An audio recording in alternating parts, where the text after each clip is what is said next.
By noon, Mara Bell would either keep her husband's range or watch Sela's Bell take it in front of half the town. He had shoved the lease notice under her door before sunrise, with one sentence circled hard enough to tear the paper.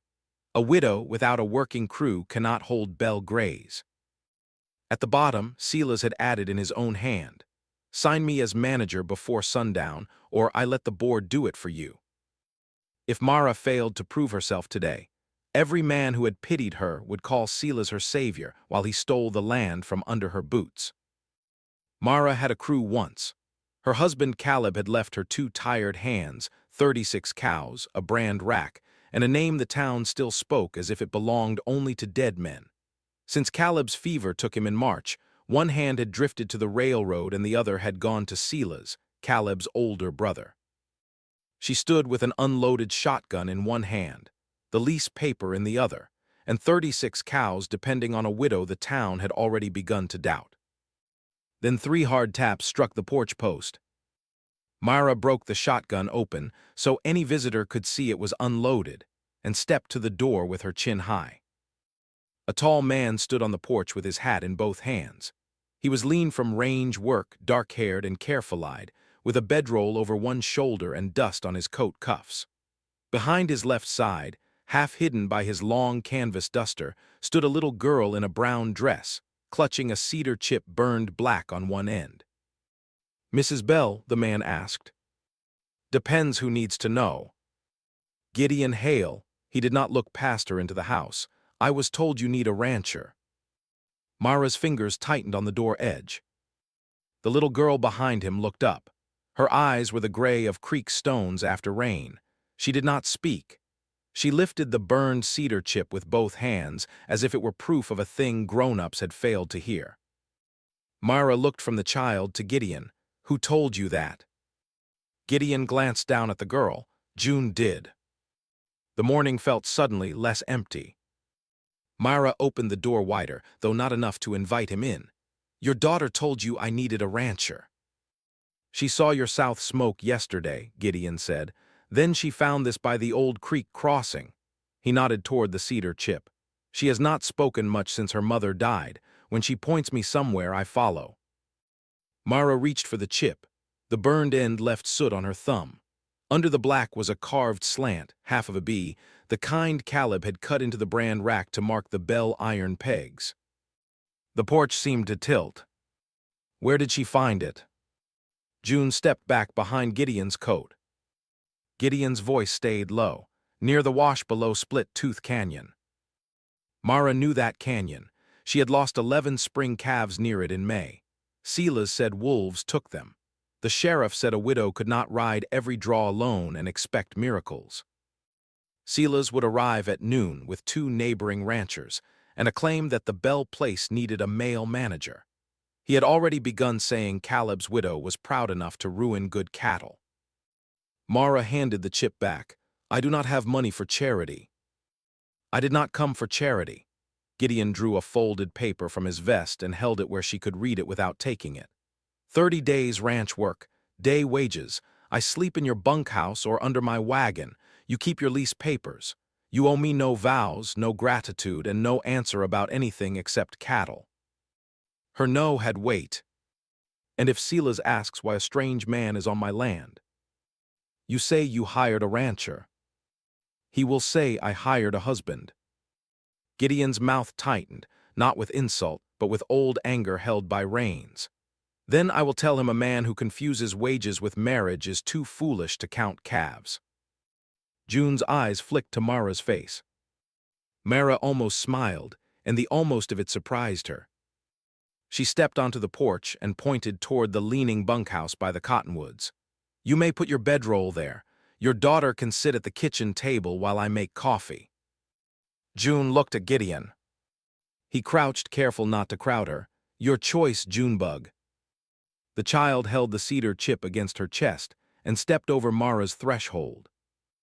By 8 o'clock, Gideon Hale had mended the broken south pen hinge, tightened the well rope, and refused breakfast twice until Mara told him hired men ate on Bell land or left hungry. June sat at the kitchen table with a biscuit untouched before her, watching Mara's hands more than her face. Gideon did not whistle for attention or shout advice.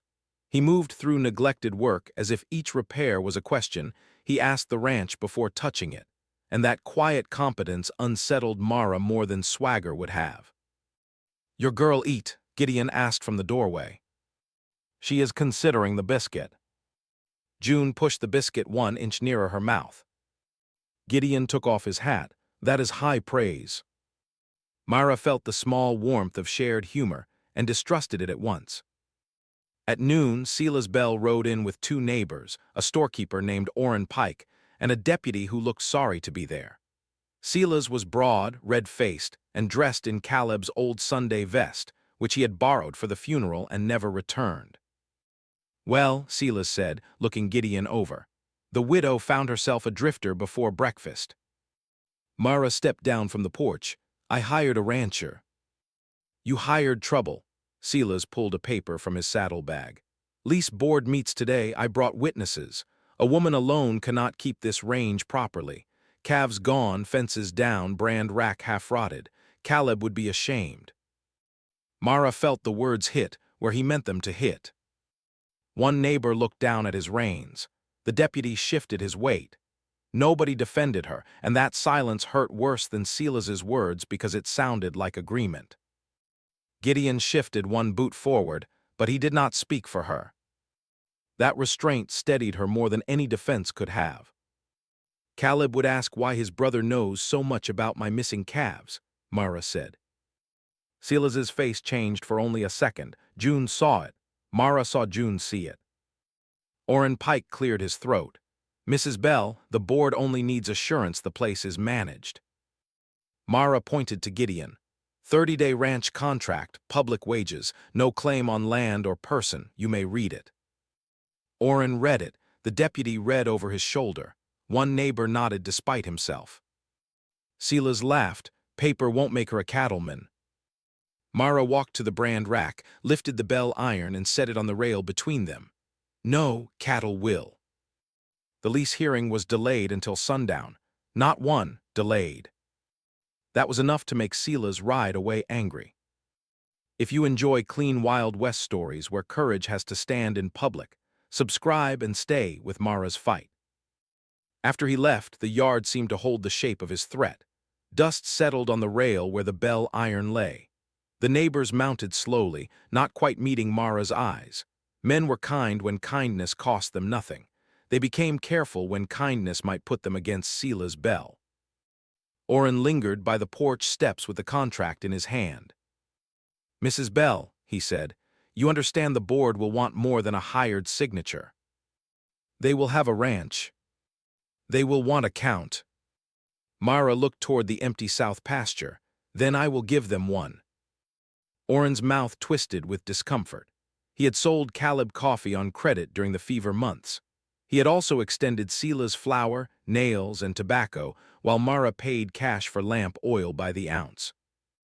"Silas says 11 calves lost to wolves," he said. "Silas says many things near men who write ledgers." Gideon was at the well, rinsing dust from June's cup. Mara did not look at him, but she felt him listen. Orrin lowered his voice. "If you can prove even half those calves are living, the board changes." "And if I cannot?" He folded the contract and gave it back. "Then Silas becomes range manager by Monday." Manager, such a tidy word for theft. Sundown was no longer a meeting. It was a blade laid across her lease. Mara tucked the contract into her apron pocket and watched Orrin ride away. June came to the porch and held out the biscuit she had not eaten. For one strange second, Mara thought the child meant to give it back.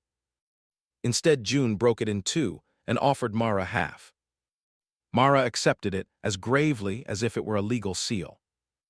For 2 days, the Bell Ranch remembered how to breathe. But peace did not last clean. Twice, Esbar riders crossed the far ridge slow enough to be seen. By the second morning, Mara found a strip of red-painted leather tied to her south gate latch like a warning no decent man would sign. Gideon worked the way dry earth took rain, quietly and all at once. He reset the corral posts with Mara beside him. He showed her where the south fence had been cut from the outside, then stepped back while she marked the place in her own book. He never took the pencil from her hand.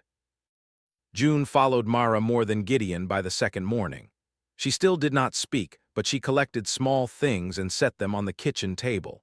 A bent horseshoe nail, a strip of green cloth from the creek thorn, a flake of blackened cedar. Mara began to understand that June's silence was not emptiness. It was a room with the door shut. On the third evening, Mara found Gideon repairing a water trough in the amber light. June sat on the fence, swinging one boot. "Your wife died in a fire?" Mara asked. Gideon's hand stopped. For a moment she regretted it. "Barn fire," he said. "Lightning. I was driving strays back and got there after the roof fell." June screamed until she had no voice, then kept the rest for herself. Myra looked at June. The girl was watching a meadowlark on the fence wire, but her fingers had gone white around the rail. "I am sorry," Myra said. "So am I," Gideon tightened the trough bolt. "Sorry in ways that do not fix anything." Myra knew that kind of sorry. The quiet between them was not empty. It was work-worn and almost kind. Later, while June washed the supper tins, Gideon helped Mara stretch new rawhide across the sagging gate. "Silas was not always cruel," Mara said before she meant to. "I keep remembering that when I should remember he stole my husband's vest off the back of a chair." Gideon kept his attention on the knot. Remembering good does not make you foolish. Letting the good excuse the harm might. Myra looked at him then. He did not hurry to soften the words, and that made them harder to dismiss. That made her laugh once, quietly. June looked over from the basin. Gideon's face changed at the sound, as if he had been handed something he had not known he missed. Myra felt heat rise to her cheeks and bent over the knot. June climbed down and came to Mara with the burned cedar chip. This time she turned it over. On the clean side was a smear of red paint. Myra's breath caught. "That is not from my rack." Gideon stood, Esbar red. Silas's new brand color. Gideon looked toward the ridge before he looked at Mara. Mara did not look toward the ridge, but she felt Silas there anyway, like a man standing just outside the lamplight. That night Mara moved the bell irons into the kitchen. At dawn, they were gone. The brand rack outside had been burned to a heap of ash. The kitchen window was broken. The bell iron lay in the yard, warped from heat, as if someone wanted every witness to see that Mara could no longer mark her own cattle. Silas arrived before the smoke thinned. "Lord save us," he said loudly, with two of his hired men behind him. "Now the widow burns her own rack and breaks her own window." Mara stood in the yard with soot on her skirt and glass under her boots. "You did this." "Careful, grief makes women accuse." Silas looked at Gideon. "Or maybe your hired rancher wants you desperate enough to marry him before noon." The words landed like a slap in front of Orrin, the deputy, and the neighbors who had ridden toward the smoke. Gideon's face went pale with fury, but again he did not answer for her. The laugh from Silas's hired man was small, but it traveled. A woman near the wagon pulled her shawl tighter. Orrin Pike looked at the broken window and then at Mara's soot-black hands, and shame flickered across his face. Mara heard it, so did June. The girl stepped behind Gideon, but she did not hide fully. She stared at the ash as if it had opened an old door inside her. Her small mouth moved without sound. Gideon saw and started toward her, then stopped when June lifted one palm. Even in fear, the child wanted room to stand. Myra understood that too well. She turned to the watching neighbors. "You all knew Caleb Bell. You know that iron was cut by his hand. You know I kept it clean after he died." Nobody answered. "Mr. Pike," she said, "did I buy lamp oil from you yesterday?" Orrin blinked. "Yes." "Did I buy coal oil enough to burn a rack?" "No." Silas barked, "This is foolish." "Did my window break inward or outward, deputy?" The deputy went to the kitchen wall, crouched, and touched the glass. "Most is inside." "So someone broke in," Myra said. The deputy's jaw worked. "Looks that way." It was not enough to convict Silas. It was enough to loosen the rope he had tried to put around her name. Mara bent and picked up the warped bell iron. It was heavier than it had ever been. "I will not marry a man to prove I can ranch," she said. Silas smiled. "Then you will lose the lease." June made a small sound. Everyone turned. The girl was staring past the ash toward Split Tooth Canyon. Her lips trembled. She lifted both hands and shaped them like a gate. Gideon went still. "June." She touched the burned cedar chip, then pointed south. Mara understood before anyone else did. The calves. Silas's smile vanished. The deputy frowned. "Mrs. Bell, the lease vote is in 3 hours. Then we had better ride fast." Silas stepped in front of her. "Ride south and you prove my point. The board signs while you chase ghosts." "Then let them watch what your ghosts are bawling behind your gate," Mara said. Mara looked at the neighbors, at Orrin, at the deputy, and finally at Gideon. Gideon wanted to go with her. She saw it in the set of his shoulders. He also wanted her to choose without being pushed by his wanting. "Mr. Hale," she said, "saddle my mare." His eyes warmed, quick and bright. "Yes, Mrs. Bell." They rode south with June between them on Gideon's saddle and 2 reluctant neighbors behind. The land opened into dry grass and red stone. At Split Tooth Wash, June tugged Gideon's sleeve and pointed toward a deer trail hidden by scrub oak. They followed it up to a narrow gate made from fresh pine poles. Behind it, calves bawled. Myra swung down before the horse stopped. There were more than 11. 21 calves crowded the hidden draw, all marked with fresh red S-bars. But on the nearest calf, beneath the angry new burn, she saw the old bell notch.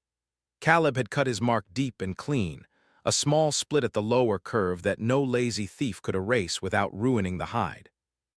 Mara put one hand on the calf's neck. Her knees nearly gave. "Mine," she whispered. Gideon opened the gate.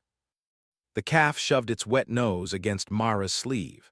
She remembered pulling it half-born from its mother in sleet, her hands red from work and cold, while Silas joked from the barn door that nature should have decided. Mara had not been a widow then, only a rancher's wife, which in some men's mouths meant helper instead of partner. Now the calf stood living under a stolen mark. "Count them," Gideon said softly.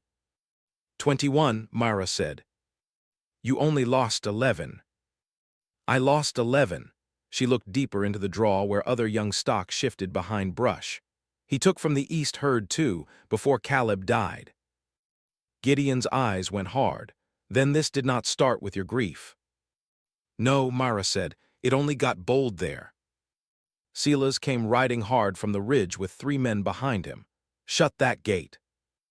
Mara stepped into the opening before Gideon could. "No." Silas reined up. His face was no longer brotherly or amused, it was bare with fear. "Those are S-bar calves." Mara looked at the 2 neighbors who had followed her. "Ride back. Bring Orrin, the deputy, and every lease man who wants to keep his own calves next spring." One neighbor hesitated. June slid from Gideon's saddle. She walked to the pine gate, touched a small hanging bell Mara had not noticed, and rang it once. The sound carried down the wash. The neighbor who had nodded at Silas that morning looked at the bawling calves, then at Mara. His face changed first. His hand went to his hat, not in greeting but apology. Then he wheeled his horse toward town. By the time the witnesses arrived, Silas was sweating through his collar. He had tried bluster, then brotherly pity, then a threat to fire any man who touched his gate. His hired men had heard the calves bawl and begun studying the ground as if their boots had become interesting. Mara asked for a bucket of water and a dull knife. The deputy blinked. "For what?"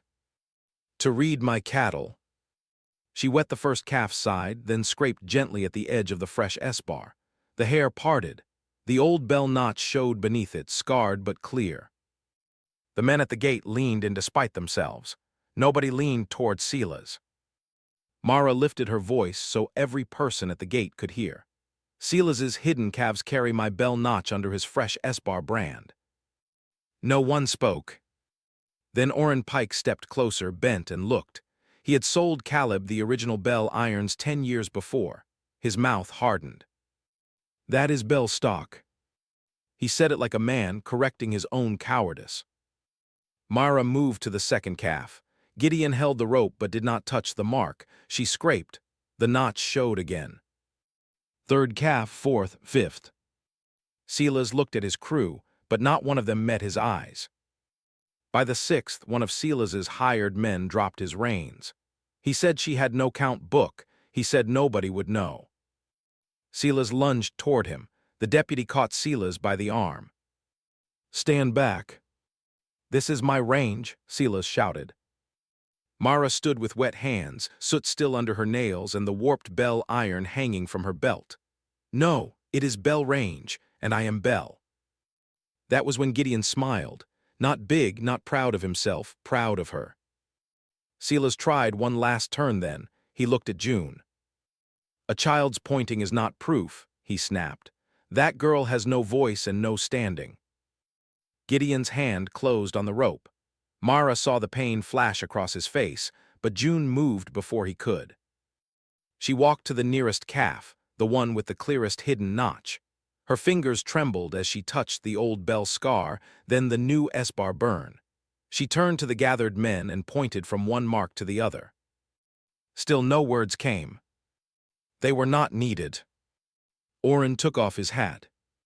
One neighbor removed his hat and held it against his chest. The deputy's hand moved from his belt to Silas's elbow. A boy near the fence whispered, "He stole from her," and no adult corrected him. For the first time all day, the silence belonged to Silas. Tom Vale, the oldest lease man, cleared his throat. A child with eyes can see what a thief hopes grown men will ignore. June stepped back to Mara's side. Mara laid one hand lightly between the child's shoulders. June did not flinch. The lease board met at the Bell Corral because nobody trusted Silas near the canyon gate after that. The stolen calves were driven home in a dusty, bawling line. Children came from town to watch. Men who had called Mara stubborn now found sudden errands near her fence. Orrin Pike brought his account ledger and in front of everyone drew one hard line through Silas Bell's store credit. "A man who steals calves will not buy flour on my name," Orrin said. Silas stood between the deputy and his own silent hired men. The S-bar boards from the canyon gate lay at his feet. "She cannot manage this alone," he said, but the words had lost their teeth. Mara looked over the corral. One post still leaned. The brand rack was ash. The house window was boarded. She was tired enough to feel each heartbeat in her wrists. But her calves were home. "I am not alone," she said. "I hired help. I kept my papers. I found my herd, and I will decide who works Bell land." The oldest lease man, Tom Vale, set the renewal paper on a crate. "Sign, Mrs. Bell." Silas jerked against the deputy. "You cannot give it to her." Tom did not look at him. "We are not giving what was never yours." Mara signed her name, not Caleb's, not Silas's, hers. "Mara Bell." The deputy took Silas toward town to answer for stolen stock and burned property. Silas tried once to look back with that old family claim in his eyes, the one that had made Mara feel like a guest on her own grief.